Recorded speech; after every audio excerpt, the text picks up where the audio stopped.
பார்க்கலாம்.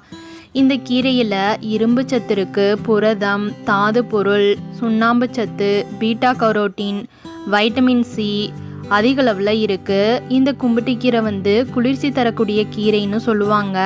இந்த கீரை மழை சீசனில் மட்டும்தான் இந்த கீரை கிடைக்கும்.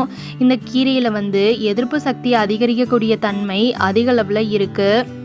பொதுவாக கீரைகளும் காய்கறிகளும் நம்ம உடல் வளர்ச்சிக்கு ரொம்ப ஆரோக்கியத்தை தரும். இந்த கும்புட்டிக்கீரை எங்கே விளையும்னா, உழவு செய்யும் சோளக்காடு, கம்மங்காடு, தட்டாங்காடு, மக்காச்சோள காட்டில் அதிக அளவில் கிடைக்கும். இந்த கீரை உங்களுக்கு கிடைச்சிச்சுன்னா கண்டிப்பாக சமைச்சு சாப்பிடுங்க. ரொம்ப நல்லது, ரொம்ப ஆரோக்கியமானது.